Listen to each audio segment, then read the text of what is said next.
ඇත්තටම ඔබට බොහෝ කාලයකින් අසන්නට ලැබුණු සතුටුදායකම පුවතක් ලෙස මේ හඳුන්වන්නට පුළුවන්. ඔබ මේ වීඩියෝ ස්කිප් නොකර නරඹනවා කියන්නේ ඔබ කිසිදාක HIV ආසාදිතයෙකු වන්නේ නැහැ. HIV වැළඳුණු විට මීට වසර කිහිපයකට පෙර මරණ දඬුවම නියම වුණු පුද්ගලයෙකු ලෙස සලකනු ලැබුවා. එනම් මරණය නියත වුණා. පසු කාලයේදී රෝගය වැළඳුණත් හුදකලාව පාලනයක් සහිතව යම් කාලයක් ජීවත් වීමට ඖෂධ සොයාගනු ලැබුවා. නමුත් HIV බෝවීමෙන් වැළකීමට තිබුණු එකම ක්‍රමය වෛරසයේ ශරීරගත වීම වළක්වා ගැනීම පමණයි. HIV ශරීරගත වූවෙකුට කිසිසේත්ම එම රෝගයෙන් ගැලවීමේ හැකියාවක් තිබුණේ නැහැ. නමුත් දැන් HIV වෛරසය ශරීරගත වුවත් ඔබට HIV රෝගය බෝවීම වළක්වා ගන්න ඖෂධ සොයාගෙන තිබෙනවා. මොනවද මේ ඖෂධ? ලබාගන්නේ කොහොමද? ලබාගන්නේ කෙසේද? ලබාගන්නේ කොහෙන්ද? HIV වලට ආය බය වෙන්න ඕනෙම නැද්ද? මේ හැමදේම අපි මෙම වීඩියෝවෙන් කතා කරනවා. මෙම වීඩියෝ එක ස්කිප් නොකර සම්පූර්ණයෙන් බැලුවොත් ඔබ HIV වලට ආයෙමත් කිසිදාක බිය වී යුතු නැහැ. HIV සඳහා ලබා ගන්නා ඖෂධ පහත ආකාරයට කාණ්ඩ දෙකක් යටතේ වර්ග කරනු ලබනවා. එනම් pre-exposure prophylaxis, post-exposure prophylaxis. මෙහි PrEP ලෙස හඳුන්වනු ලබන්නේ නැත්නම් pre-exposure prophylaxis ලෙස හඳුන්වනු ලබන්නේ HIV වෛරසය කුමන හෝ ආකාරයකින් ශරීරයට ඇතුළු වීමට පෙර ලබාගත හැකි ඖෂධ කාණ්ඩයයි. ශරීරයට HIV වෛරසය ඇතුළු පසුව ලබාගත හැකි ඖෂධ කාණ්ඩය PEP නොහොත් post-exposure prophylaxis ලෙස හඳුන්වනු ලබනවා. මුලින්ම අපි බලමු මේ PrEP නැත්නම් pre-exposure prophylaxis HIV වෛරසය බෝවීම සම්පූර්ණ වළක්වා ගැනීමට භාවිතා කරන්නේ කොහොමද කියලා. මෙම ඖෂධ කාණ්ඩය HIV වෛරසය ශරීරයට ඇතුළු වීමට පෙර ලබා ගැනීම සිදු කළ යුතුයි. T සහ E යන කෙටි යෙදුම් වලින් හඳුන්වනු ලබන ඖෂධ කාණ්ඩ දෙකක එකතුවකින් මෙම ඖෂධය නිර්මාණය කර තිබේ. HIV වෛරසය ඇඟට ඇතුළු වූ පසු එය CD4 ලෙස හඳුන්වන ලිම්ෆොසයිට් සෙල්ස් වලට පහර දීම සිදු කරනු ලබනවා.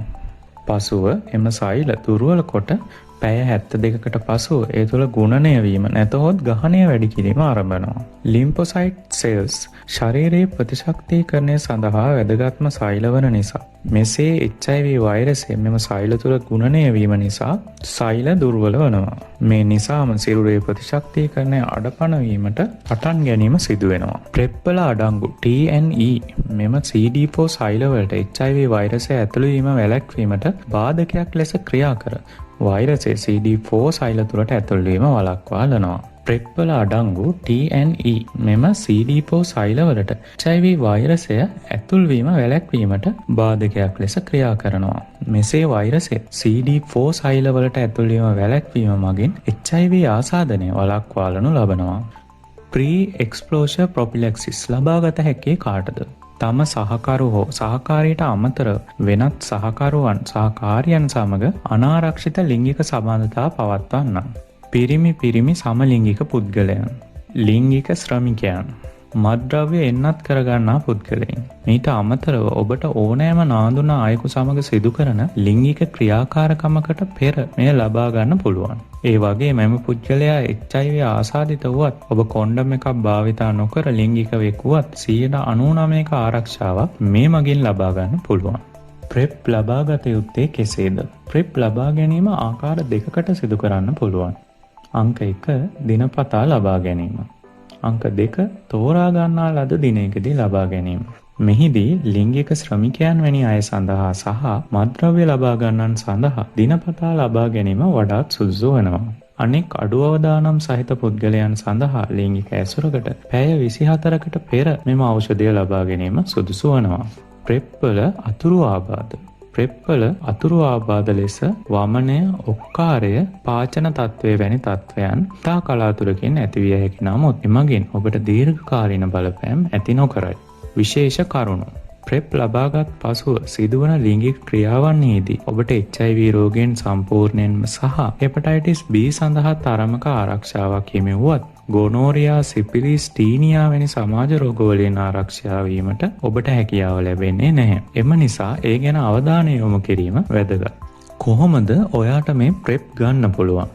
ශ්‍රී ලංකාවේදී ක්‍රම දෙකකට ප්‍රෙප් ලබා ගන්න පුළුවන්. පළවෙනි ක්‍රමය තමයි මෙම තිරයේ දිස්වන හොට්ලයින් නම්බර්ස් වලට ඇමතුමක් ලබා දීම මගින් ඔබට ඒ පිළිබඳ තොරතුරු ලබා ගන්න පුළුවන්. මීට අමතර සෞඛ්‍ය අමාත්‍යාංශයෙන් ක්‍රියාත්මක වන HIV/AIDS මර්ධන වැඩසටහන්. මීට අමතර තිරයේ දිස්වන වෙබ් අඩවියට පිවිසීම මගින් ඔබට ප්‍රෙප් ලබා ගත හැකි මධ්‍යස්ථානවල තොරතුරු ලබා ගන්න පුළුවන්. ඒ වගේම ඒ වගේ දුරකථන අංකත් ලබා ගන්න පුළුවන්. එමෙන්ම අපොයින්ට්මන්ට් ලබා ගැනීමේ පහසුකමද මෙම වෙබ් අඩවිය හරහා ලබා දෙනවා. මෙසේ අපොයින්ට්මන්ට් එකකට ඔබ ගිය පසු එහිදී වෛද්‍යවරයෙකු විසින් ඔබව පරීක්ෂා කරන අතර පරීක්ෂණ මගින් ඔබගේ රෝගාබාධ සහ අසාත්මිකතාවයන් වැනි තත්ත්ව නිරීක්ෂණය කරනු ලබනවා. පසුව ඔබ සිටින සෞඛ්‍ය තත්ත්වය මත අදාළ ఔෂධ සහ එම මාත්‍රාව නියම කොට ඖෂධ ලබා දීම සිදු කරනවා. සැලකිය යුතු කරුණක් නම් මෙම මාත්‍රා නිසි පරිදි පිළිපැදීම 99%ක්ම HIV වලින් ආරක්ෂා වීමට වැදගත් වෙනවා. මන්ද එසේ නොවනහොත් ඔබ HIV රෝගියෙකු බවට පත්වීමට ඇති අවදානම ඉහළ යාම සිදු වෙනවා. මීළඟට අපි බලමු post exposure prophylaxis. එහෙම නැත්නම් PEP ගැන. post exposure prophylaxis HIV වෛරසය ශරීරයට ඇතුළු වූ පසුව ලබා දෙන ඖෂධ වර්ගයයි. වෛරසය ශරීරයට ඇතුළු වූ පසු CD4 cells අඩපණ කර ඒ තුළ ගුණණය වීම නවතා දැමීම මගින් PEP නැත්නම් post exposure prophylaxis ශරීරය HIV වලින් ආරක්ෂා කිරීම සිදු කරනවා. ගිල දමන පෙති ලෙස මෙම ඖෂධය ලබා දීම සිදු කරනවා. එමෙන්ම මෙම ඖෂධ HIV වෛරසය ශරීරය තුළට ඇතුළු වී පැය 24ක් ඇතුළතවත් ලබා ගැනීම සිදු කළ යුතු වෙනවා. පැය 72ක් ඇතුළත ලබා ගතහොත් බලාපොරොත්තු වන ප්‍රතිඵල 100%ක්ම බලාපොරොත්තු විය නොහැකි නමුත් පැය 72කින් පසුව ලබා ගැනීම නිෂ්ඵලයි. PrEP ලබා ගත හැක්කේ කාටද? අනපේක්ෂිතව හදිසියේ නාඳුනන කෙනෙකු සමග ලිංගිකව එකතු වූ අයට, හිටිහැටියේ දූෂණයට ලක් වූ අයට, නාඳුනන සහකරුවෙකු සමග සිදු කරන ලිංගික සම්බන්ධයකදී කොණ්ඩමයක් ඉරී යාම් පැලී යාම් සිදු වූ විට, රුධිර සාම්පල ලබා ගන්නන්ගේ ශරීරයේ රෝගී සාම්පල් ලබා ගන්නා අවස්ථාවේදී needle pricks නැත්නම් කටු ඇනීම් වැනි දේවල් සිදුවන අවස්ථාවල PEP ලබා ගැනීම නොසුදුසු වන්නේ කාටද? PEP හෙවත් pre-exposure prophylaxis ලබා ගන්නා අය, අනාරක්ෂිත ඇසුරක් පවත්වා පැය 72ක් පසු වී ඇති අය, HIV රෝගය වැළඳී ඇති අය. PEP ලබා ගැනීමේදී ඇතිවන අතුරු ආබාධ. pre-exposure prophylaxis මෙන්ම post-exposure prophylaxis වලද අතුරු ආබාධ සමාන වේ. ඔක්කාරය, වමනය, පාචන තත්ත්වයන් ඇතිවන අතර ඒවා දීර්ඝකාලීන සංකූලතා ඇති නොකරයි.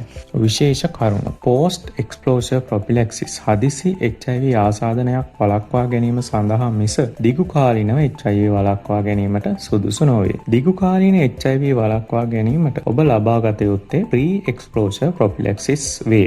මෙම pre-exposure prophylaxis සහ post-exposure prophylaxis HIV ආසාදනය වළක්වා ගැනීමට භාවිතා කරනවා නම් අනිවාර්යයෙන්ම වෛද්‍ය උපදෙස් මත භාවිතා කිරීම වැදගත්. තවත් මෙවැනි වටිනා වීඩියෝ නරඹන්න subscribe කරන්න අපේ channel එක.